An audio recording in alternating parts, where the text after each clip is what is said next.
Saxophone serenade. धुएं के रंग का जैज क्लब गतिविधि से भरपूर था।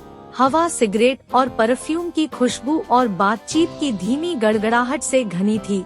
मंच पर बैंड जोश भर रहा था। उनके वाद्य यंत्रों से बेसुरी ध्वनि आ रही थी, लेकिन फिर सैक्सोफोन वादक ने बजाना शुरू कर दिया। उनका एकल धीमा और शोकपूर्ण था, एक विलाप जो किसी भूत की तरह पूरे क्लब में गूंज उठा। यह प्रेम और हानि, लालसा और अफसोस का गीत था। अन्य संगीतकार चुप हो गए और भीड़ ध्वनि से मंत्रमुग्ध होकर चुप हो गई। सैक्सोफोन वादक एक लंबा, पतला आदमी था जिसके काले बाल और नीली आंखें थी। उन्होंने काला सूट और टाई पहन रखी थी और उन्होंने एक आकर्षक कोण पर फेडोरा टोपी पहनी हुई थी। वह जोश और तीव्रता के साथ बजाता था। उसकी उंगलियां उसके सैक्सोफोन की चाबियों पर नृत्य करती थी। संगीत ने एक कहानी बताई, एक ऐसे आदमी की कहानी जिसने अपना प्यार खो दिया था। उनका दिल टूटा हुआ था और वे अकेले थे, लेकिन उन्हें अपने संगीत में सांत्वना मिली। सैक्सोफोन उनकी आवाज थी और उन्होंने इसे बजाने में अपनी आत्मा डाल दी। भीड़ मंत्रमुग्ध थी।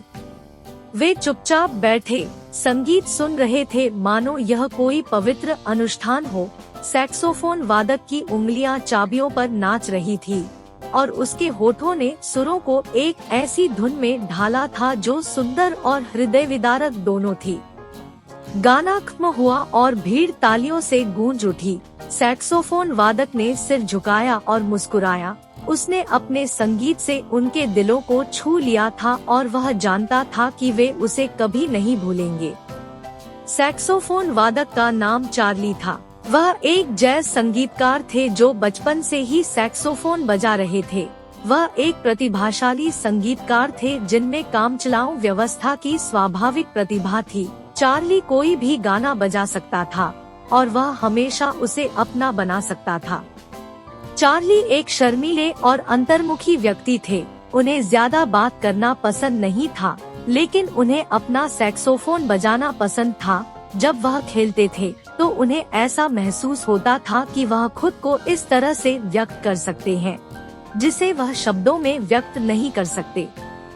एक रात चार्ली जैज क्लब में खेल रहा था जब उसकी मुलाकात सारा नाम की एक महिला से हुई। सारा लंबे लहराते बालों और बड़ी भूरी आंखों वाली एक खूबसूरत महिला थी। वह तुरंत चार्ली के संगीत की ओर आकर्षित हो गई और शो के बाद उन्होंने बातचीत शुरू कर दी। चार्ली और सारा को जल्द ही प्यार हो गया। वे अविभाज्य थे।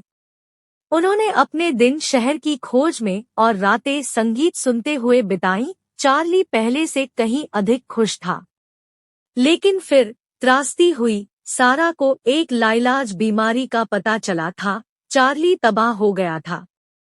वह उसके बिना अपने जीवन की कल्पना भी नहीं कर सकता था।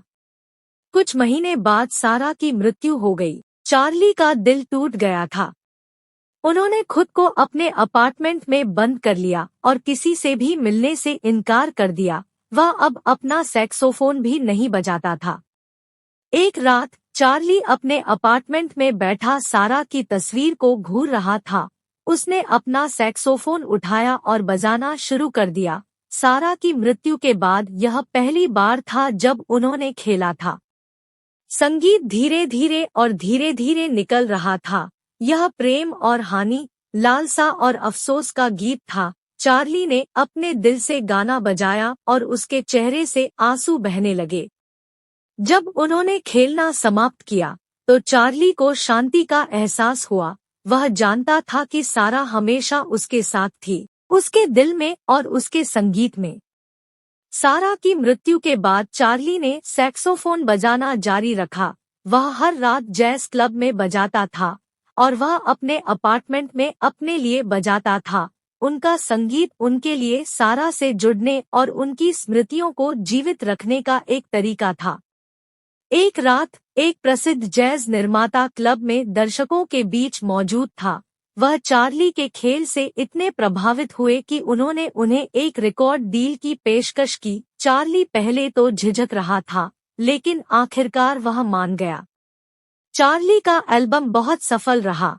वह एक प्रसिद्ध जैज संगीतकार बन गए और उन्होंने अपना संगीत बजाते हुए दुनिया का दौरा किया। लेकिन इससे कोई फर्क नहीं पड़ता कि वह कहाँ गया या वह कितना प्रसिद्ध हो गया, चार्ली सारा को कभी नहीं भूला। वह अब भी हर रात उसके लिए लिखा हुआ गाना बजाता था और उसकी तस्वीर को हमेशा अपने दिल के करीब रखता था। सैक्सोफोन वादक का नाम चार्ली था। वह एक जैज संगीतकार थे जो दिल से बजाते थे। उनका संगीत प्रेम और हानि, लालसा और अफसोस की कहानी था, लेकिन